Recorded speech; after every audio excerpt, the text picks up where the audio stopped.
Shalom uvracha, beautiful Jewish sisters of mine. It's great to be here with you, and I hope we're all having a meaningful experience during the 9 days. Bezrat Hashem, we will see simchos soon in the future.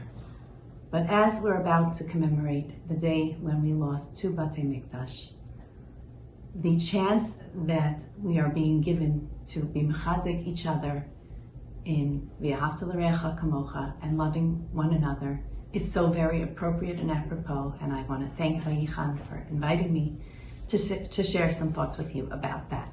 So this is a story that actually happened to me in the Tel Aviv airport and or Yafo airport, and it would be nice to see it busy again, but this was at a time that it was the busy, hustling airport, and I had run in to buy some last minute gifts for people in America. Usually that's chocolate, or the one thing I won't buy in the duty-free shop in Israel for people in America are things that are made in other countries, because I think that that's just ridiculous. And I was going in there to buy some treats for people, and when I got to the desk, they have all these miftza'im, and being the non-bashful me, I noticed that the Ahava skin products were on sale, and the sign that was up to advertise that said, Ahava b'mivtza, love is on sale. So I looked at the salesperson behind the counter and I said, Ahava b'mivtza? And he said, Ken, you can buy this and this and this and this. And I said, Ahava ze hadavar achi chinam ba'olam. Love is the most free thing in the world. Tzrichim ladat eich latet, v'tzrichim ladat eich lakachat. You have to know how to take it, and you have to know how to give it. And that's really what it's all about. Nebuchadnezzar, and we commemorated that day just over a week and a half ago, put a wall around us. And he showed us that we really belong together. But we know that that destruction came on the heels of Sinas Chinam.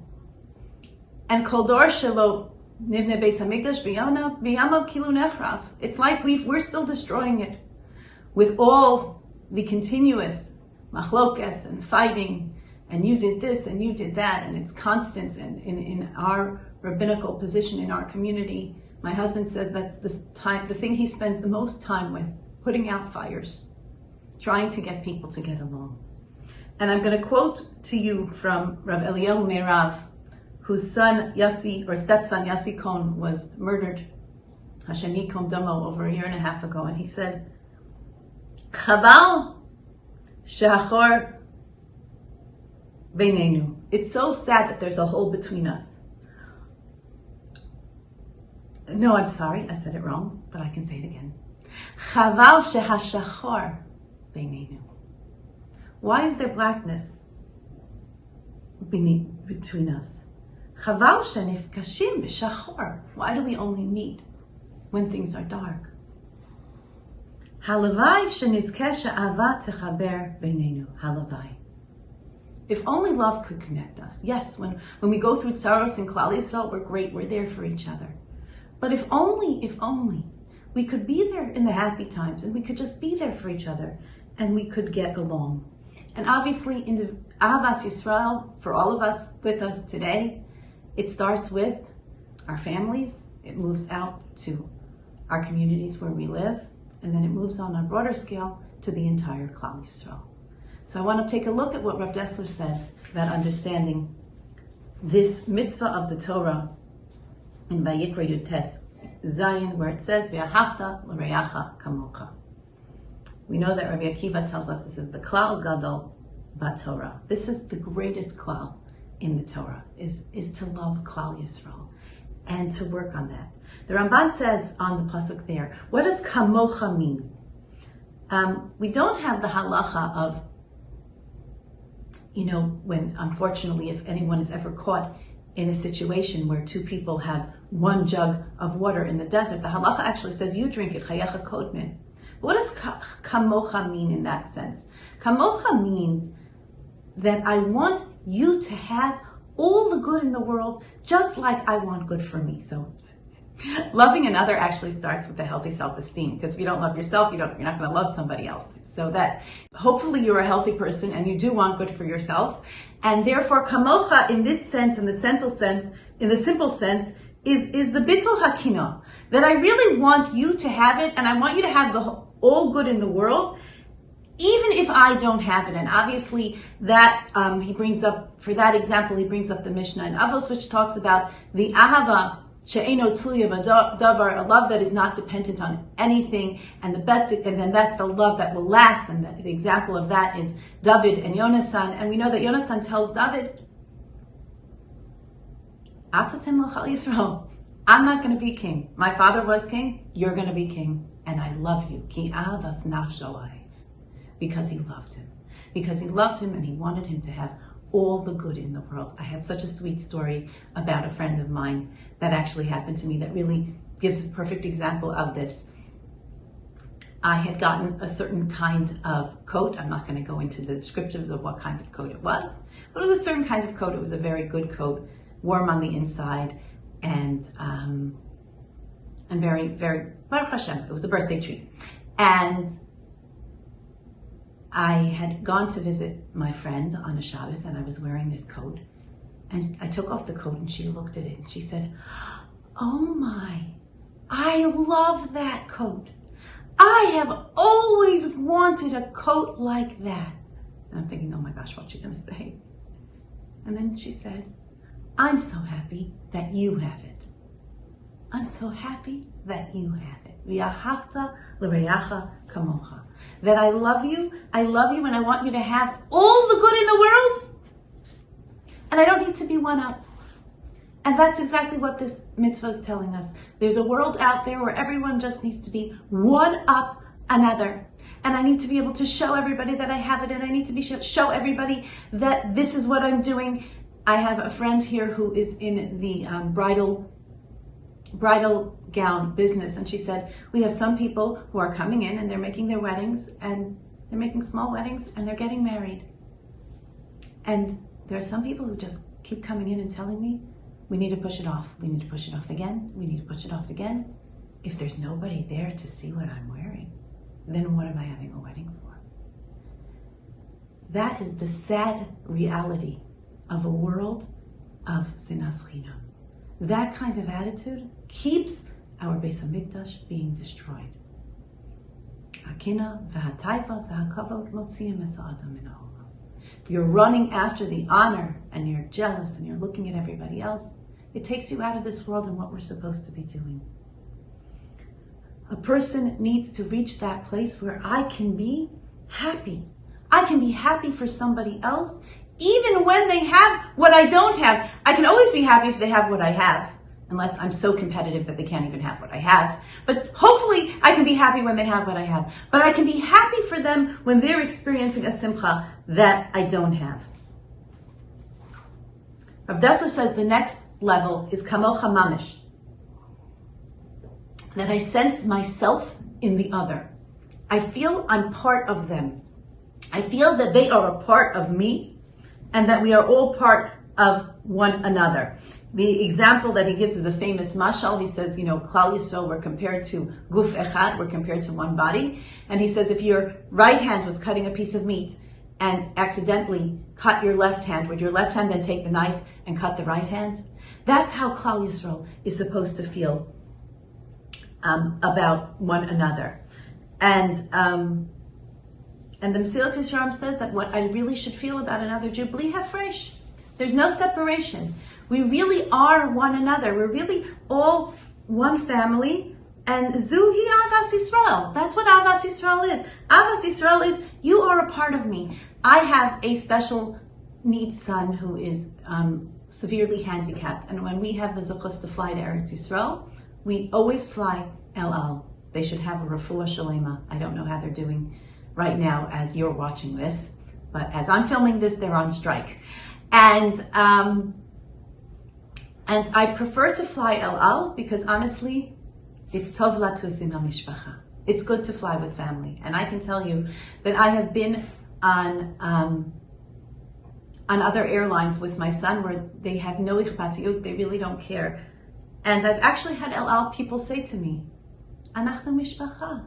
This is how Klal Yisrael should feel. I should feel that if I am doing something nasty to another Jew, I'm actually doing it to myself. Like I'm hurting myself. Like we're really all one family. So of course we're going to do for one another because he says,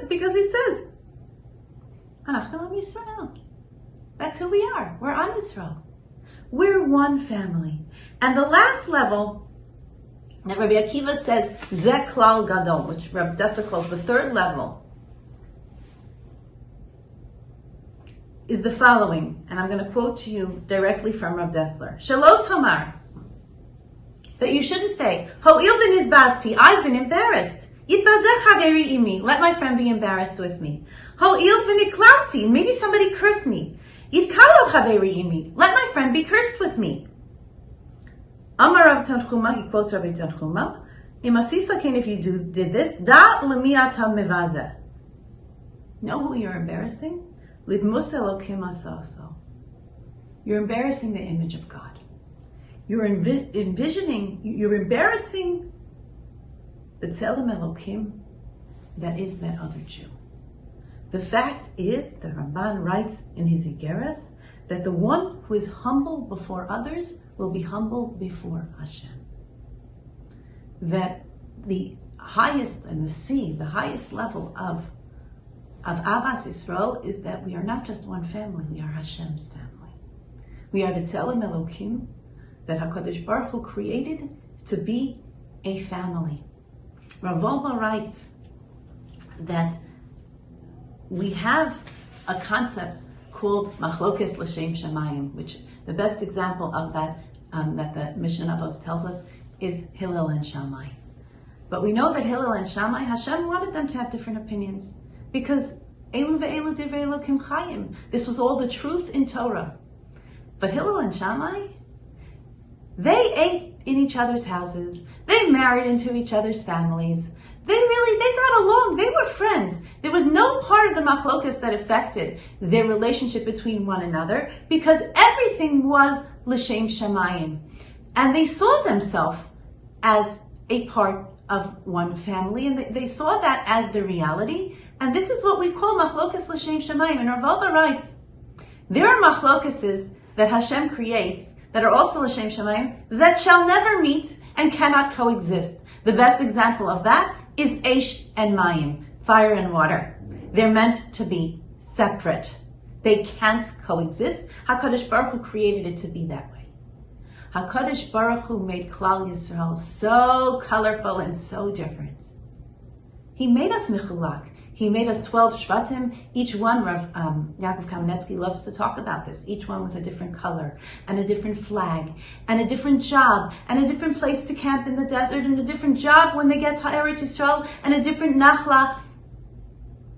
And he says, Aval zeh lo machlokes shetzarich liot mechulak. This should not be a separated diversity. Instead, we should be together. We should be together. We should learn how to take our differences and still love one another and respect one another and get along. Like Hillel and Shammai, if our differences are l'shem shamayim, if our differences really are just to bring a Kiddush Hashem to the world and nothing else, then I still love you because A, I want you to have good.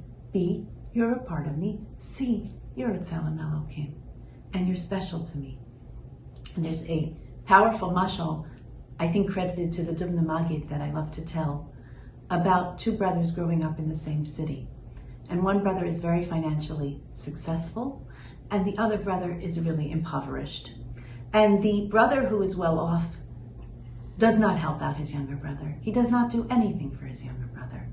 In fact, when he sees him, he crosses the street. And when he makes simchas, he does not invite him. Their elderly father is living in this city, and he takes ill. And he declares that he does not want to see his wealthy son when he is dying. And he only allows the other son, who is poor, to tend to him. And the father is dying and dying and dying. And things are getting worse. And the wealthy son hears about this in the streets. He hears that his father's not doing well. Finally, one day, he storms up to the house and he bangs on the door and he says, let me in, I need to see my father. And the father turns to his other son who's inside and he says to him, open the door. So the other son, the poor son opens the door and his brother's standing there and he's about to rush in, and the father with superhuman strength gets up and he says, no, don't come in. And he looks at his wealthy son and he points to his poor son and he says to his wealthy son, if that is not your brother, you are not my son. HaKadosh Baruch Hu made us all Klal Yisrael. If you don't feel that, Klal Yisrael feeling it. HaKadosh Baruch Hu says, I'm not your father. I'm going to destroy your mikdash. It's going to keep burning. And I want to quote to you the Medrash in Shir HaShirim. The Medrash talks about the Psukim in Shir HaShirim, and it's a beautiful Medrash. It says, HaYosheves Ba'ganim Chaverim Makshivim. When, this is the pasuk from Shir HaShirim, when they're sitting in the garden, they're friends, they're listening. The Medrash Rabbah says on this,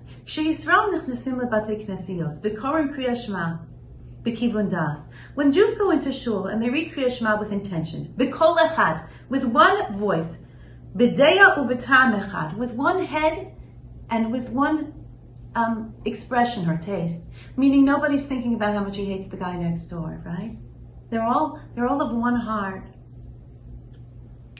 HaKadosh Baruch Hu Omer Lahem, Hashem says to them, like the pasuk says in Shir HaShirim, HaYoshevet Baganim Shatem Korim Chaverim, when you sit in the garden and you're called friends, Ani b'pa'aliyah sheli makshivim l'kolech. Me, in my palace, I hear your voice. Aval k'sheyisrael korin kriya shema b'tiruf das, v'zeh makdim v'zeh me'acher. And they don't have the same place of mind, and they're not together, and one's early and one's late. Then the pasuk says, continuing on in Shir HaShirim, Brach dodi, go away, udmei lecha letzvi, and be like the deer. Says the Medrash, litzva shel marla, be like the angels above, hadomim likvodcha b'kol echad, be domim to them, that they call out to Hashem with one voice and with one heart, like the malachim. HaKadosh Baruch Hu says, Kashem yoshvim bagan, and we're sitting there in the garden, you're chaverim, makshivim. Don't we know that's all we want? We want Hashem to hear our voices. We want that Beis HaMikdash to be destroyed. We want to be there for one another, to see that happen. I don't only want Mashiach to come for me, I want it to come for you. I want all of us to be there together, to sing and dance together, to be happy together. And until then, the more I love Hashem, the more I will love His children. And I want to share with you in a way, frightening understanding from Rav Yaakov Yosef Shlita on the Chazal that talks about Kamsa and Bar Kamsa, that says, Al Kamsa Bar Kamsa Chorva Yerushalayim. That Yerushalayim was destroyed because of Kamsa and Bar Kamsa. And the story goes like this, it's familiar to many of us, so here's a little review. There was a man, he remains nameless, who had an Ahuv and a Sona. He had a man he loved and he had a man he hated. The man he hated was named Bar Kamsa, and the man he loved was named Kamsa. And he was making a party, and he sent an invitation to Kamsa, and accidentally, as mail tends to do, and it still happens today, mail goes to the wrong houses, it went to Bar Kamsa. Bar Kamsa assumes that possibly this gentleman wants to reconcile with him, and he says, let's make shalom, and he goes to the party. And he goes to the party, and the host sees him there, and he says, what are you doing here? Get out of here! You're not my friend. And he casts him out, and he really, really embarrasses him. And Bar Kamsa is so ashamed and so enraged that he runs to the home of the Roman governor, and he says to him, do you know that the Jews so despise you, they'll never, never take one of your offerings in the temple? And he says, The Roman governor says to him, no, I send all the time. All the nations of the world were able to bring karban. And he says, I'm going to prove it to you. Give me your best animal. So the Roman governor gives him the best animal. And of course, as the story goes, Bar Kamsa gives it a mum, gives it a blemish before it comes to the Mikdash. And the Kohanim turn it down. And he brings back the animal, the blemish is concealed, and he says to the governor they wouldn't take it. And the governor is enraged, and as the domino effects happen, the Chorban is hastened because of how much Bar Kamsa enraged the governor. So Rav Yosef has a novel understanding of this, and I would like to share what he says with you. He says that this is very strange. The Gemara tells us that Kamsa and Bar Kamsa destroyed Yerushalayim. And there's two people in that blame, and one of these people doesn't even play. He is not even a player in this story, and his name is Kamsa. He doesn't even have a role. You might say Bar Kamsa and the host destroyed Yerushalayim, but Kamsa is not in this story at all. And he answers the following. Bar, we know, in Aramaic means ben, it means a son. And Bar Kamsa had to be the son of Kamsa. And he says the following. Why is Kamsa faulted for the horrible thing that his son does? He says that love is so strong. Love is so strong that if I love somebody, then the people who they love, I love too. And that's how it should spread. You know, when you meet a good friend and they introduce you to another friend of yours and the line is, oh, any friend of so-and-so is a friend of mine. That's really because the love spreads. If I love you, I'm going to love who you love. And he says, how could Kamsa be in ahuv with someone that his son hates? That means that Kamsa's love was not strong enough to be passed on to his child. We need to create an ahava that is so strong that it passes from one to another and it just spreads. And halavai, like we quoted earlier, shenipagesh b'smachot v'lo rak b'shachor. We shouldn't only meet in the dark times. We should meet in the good times. We should meet in the happy times, and we should be there as a klal for one another and stop looking to criticize and castigate and put down other people in Klal Yisrael. Let's work on ourselves to be giving and loving people and give HaKadosh Baruch Hu nachas. I end with the bracha of David HaMelech from Tehillim Kuf Chaf Ches. Leman achai v'rei adar bana shalom bach. For my brothers and my friends, I ask for shalom. Leman beis Hashem Elokeinu havach shatov lach. That's what would be good for us, if there could be shalom amongst Klal Yisrael. Halavai v'chein Beit Elokeinu, we will see it. Neilech b'ragesh. We will go with such emotion and so happily. B'mheira v'yameinu. There's still a chance that Tisha B'Av will be a Yativ. Halavai. Thank you so much.